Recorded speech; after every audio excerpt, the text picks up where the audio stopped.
올해는 역사상 가장 더웠던 1년으로 인류의 기후위기 대처 능력에 의문이 제기됐다고 세계적 과학자들이 경고했습니다. 1980년대 기후 위기를 최초로 공개 경고한 제임스 헨슨 미국 컬럼비아대 교수는 29일 영국 일간 가디언과 인터뷰에서 정부들이 지구온난화를 막는데 실패했을 뿐만 아니라 온난화 속도가 오히려 가속화했다며 훗날 되돌아봤을 때 올해와 내년이 기후변화 대응에 있어 정부의 무능함이 드러나게 된 전환점으로 기록될 것이라고 말했습니다.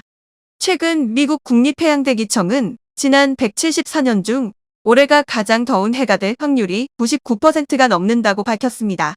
미국 기후분석단체 버클리어스는 올해 평균 기온이 산업화 이전보다 1.5도 이상 높았을 것이 거의 확실하다고 밝혔습니다.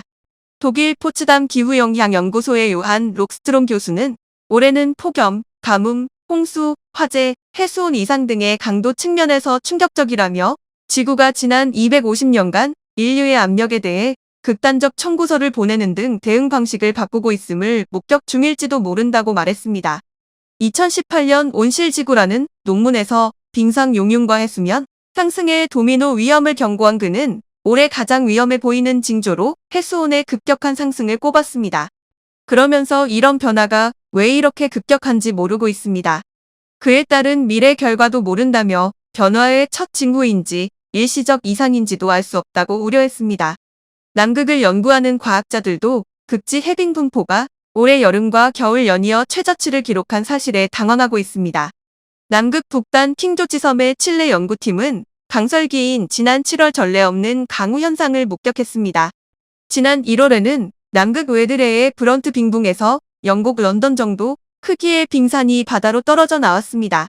브라질 극지기후연구소 부국장인 프란시스코 엘리시우 아키노 박사는 이 같은 경보는 현재 진행 중인 지구 환경 변화의 신호로 극지 과학자들에게는 설명하기 어려운 도전 과제라고 말했습니다. 이 같은 위기 징후는 실제 재난재해로 연결되고 있습니다. 올해 하와이 마우이 섬에서는 뜨거운 대기가 촉발한 산불로 97명이 사망하는 등 섬 전체가 잿더미가 됐습니다. 리비아에서는 열대성 폭풍이 동반한 폭우로 인해 대홍수가 발생, 4천여 명이 숨지고 1만 명이 실종됐습니다. 그리스에서는 유럽연합관 측 역사상 최대 규모의 산불이 발생해 20명이 사망했습니다. 서유럽과 아프리카, 미국 등지에서는 섭씨 50도를 넘나드는 기록적인 폭염이 이어지면서 수많은 사망자가 발생했습니다. 가디언은 수년 후에는 올해의 이상 고온과 재난이 새로운 표준이 될 것이고 올해가 오히려 가장 기온이 낮고 재난이 적었던 해로 기록될 것이라고 전망했습니다. 그러나 지난 13일 폐막한 제28차 유엔 기후변화협약 당사국 총회의 결론은 화석연료에서 멀어지는 전환이라는 모호한 합의가 전부였습니다. 헨슨 교수는 리더십의 교체만이 해법이라고 강조했습니다. 그는 젊은이들이 자신의 미래를 책임져야 한다며 오늘날 격동적인 정치 상황이 그런 기회를 제공할 수 있을 것이라고 말했습니다. 올 한 해 세계 500대 부자들의 순자산이 총 1조 5천억 달러 증가한 걸로 집계됐다고 블룸버그 통신이 발표했습니다. 블룸버그 억만장자 지수에 따르면 이는 전년도에 잃었던 1조 4천억 달러를 완전히 회복한 수치입니다. 경기 침체 우려와 고금리, 전쟁 등에도 기술 기업 주식들이 강세를 보인 영향으로 분석됩니다. 인공지능에 대한 높은 관심에 관련 기업 주가가 대폭 상승하면서 이들의 순자산 총액은 연간 48% 6,580억 달러 불어났습니다. 이 가운데 올해 자산을 가장 많이 늘린 사람은 테슬라, 스페이스X CEO인 일론 머스크입니다. 머스크의 순자산은 연간 954억 달러 늘어 총 2,320억 달러, 약 301조 200억 원이 됐습니다. 테슬라 주가가 연간 101% 올라 연초 대비 2배 수준이 됐고 비상장 기업인 스페이스X의 가치가 위성 인터넷 스타링크 사업 등으로 높게 평가된 결과입니다. 머스크는 지난해 베르나르 아르노 루이비통 모에헤시 회장에게 세계 최고 부자 자리를 내놓는데 되찾게 됐습니다. 아르노 회장은 명품 수요 둔화로 주가가 하락한 탓에 1,790억 달러, 우리 돈 약 232조 2,525억 원의 총자산을 기록해 세계 부자 순위 2위를 차지했습니다.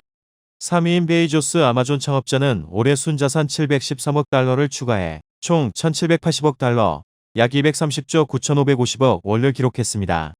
한국인으로는 이재용 삼성전자 회장이 유일하게 세계 500대 부호 명단에 이름을 올렸습니다.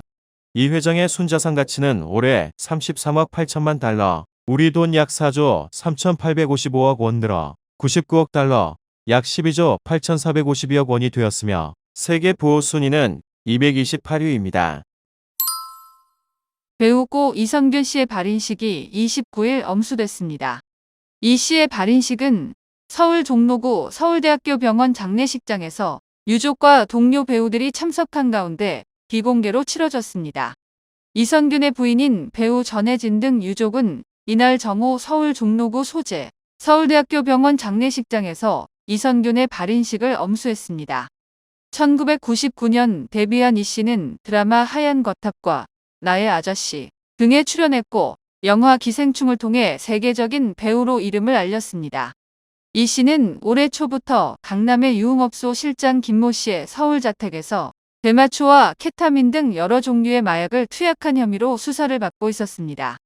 그동안 간이 시약검사에 이어 국립과학수사연구원 정밀감정에서 음성 판정을 받았으나 지난 23일에도 경찰에 출석해 19시간에 걸친 강도 높은 소환 조사를 받았습니다.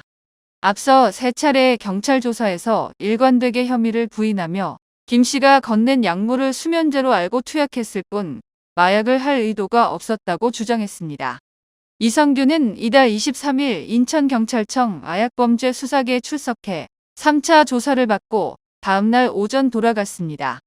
이 씨는 숨지기 하루 전인 지난 26일 자신의 마약 투약 혐의와 관련해 억울함을 호소하면서 변호인을 통해 거짓말 탐지기 조사를 경찰에 직접 요청했습니다.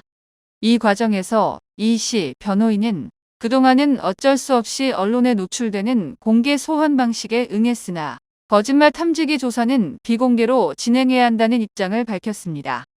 그의 변호인은 다시 경찰에 출석하는 상황이 부담스럽다면서도 앞으로는 원칙에 따라 경찰이 비공개로 소환해줬으면 좋겠다고 말했습니다. 인천경찰청 관계자는 비공개 소환이 원칙인 것은 맞는다며 이 씨 소환 일정을 경찰이 먼저 공개한 적은 없다고 해명했습니다. 이어 3차 조사를 앞두고 변호인으로부터 비공개 요청을 받았다면서도 내부적으로 검토해 판단했다고 덧붙였습니다. 그는 27일 서울 성북구의 한 주차장에 세워진 차 안에서 숨진 채 발견됐습니다. 이 씨는 유서의 가족과 소속사 관계자 등에게 미안한다는 내용을 적은 것으로 알려졌습니다.